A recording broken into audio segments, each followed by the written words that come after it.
Madam President, last night the Internal Revenue Service made an important announcement. It's particularly welcome news to those of us who intently are focused on defending the First Amendment for those of us who over the years have raised concerns during the last administration about activist regulators punishing free speech and free association. It's a straightforward, common sense policy decision. The Internal Revenue Service is cutting back on the amount of non-public information it collects and stockpiles about Americans who donate to nonprofit causes. The IRS will no longer pointlessly demand private contribution lists from whole categories of tax-exempt organizations. I say pointlessly, Madam President, because the identity of nonprofit donors serve no compelling purpose under Sections 501c4 and 501c6 of our tax code. Contributions to these organizations are not tax-deductible, not tax-deductible. So the IRS does not need to see this data for accounting purposes. And these organizations are not required to release that information under the public inspection and availability requirements. So let me repeat. The identity of the donors to these organizations is not necessary for accounting and is not required for public inspection by the Internal Revenue Code. It raises the question, if the IRS isn't permitted to do anything with this set of Americans' private information, why collect it in the first place? Unfortunately, we know exactly what happens when the government stockpiles private data about the donations through which Americans participate in the public discourse. We know exactly why many on the left are keen for bureaucrats to have this confidential information. Where it leads, Madam President, is Americans being bullied for exercising their First Amendment rights.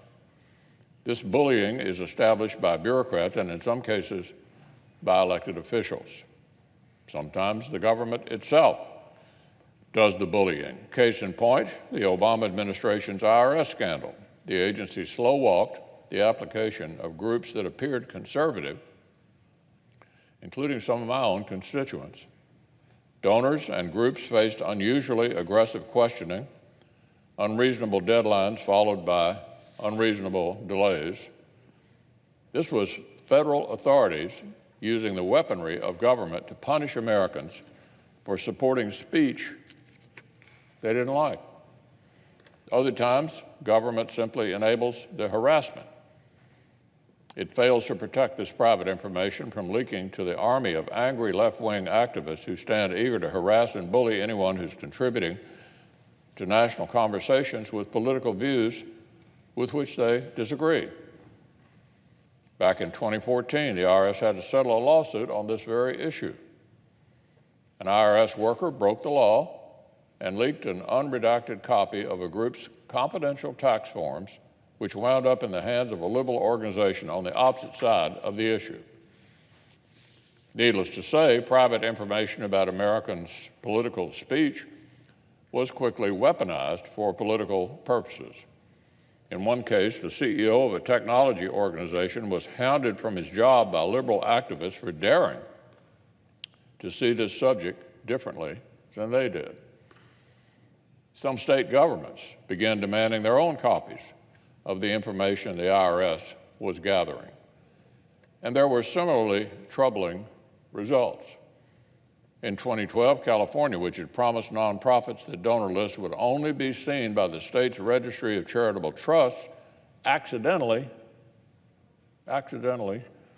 published the donor list of hundreds of nonprofits from across the political spectrum.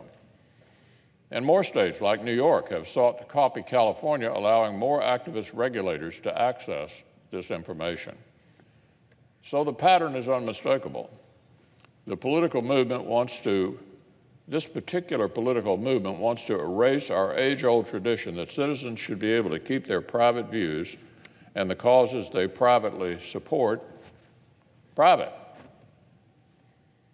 Back in the 1950s, it was the NAACP who took on the state of Alabama over precisely this issue. The state government tried to get their hands on the NAACP's donor list. The issue went all the way to the U.S. Supreme Court, where the NAACP won a big victory for the First Amendment. Here's what Justice Harlan wrote in that opinion.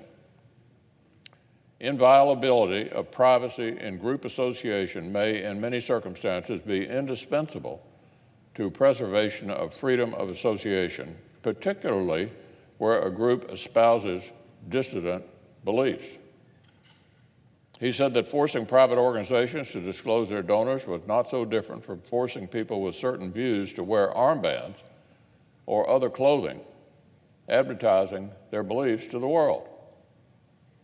In both cases, the government's action would be inviting harassment and intimidation upon Americans, those whose beliefs were either unusual or unpopular. Or in today's culture of intimidation, those whose beliefs the left disagrees with. The result is that more speakers stay silent. Fewer Americans choose to exercise their right of free association. It's bad enough to wield government power to chill political speech and invite harassment of citizens based on what an angry mob might assume their opinions are based on their private financial records. It's even more egregious to pursue that nakedly political goal while calling it, believe it or not, good government. In this country, good government means protecting citizens' First Amendment rights to participate in the competition of ideas, not trying to shut down that competition. We persuade, we don't intimidate. So I welcome this announcement and applaud the leadership of Secretary Mnuchin and Acting IRS Commissioner David Cotter.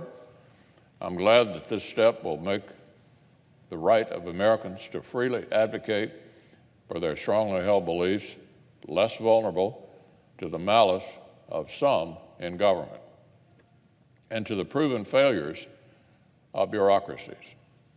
And I urge continued vigilance for all of us who cherish the First Amendment.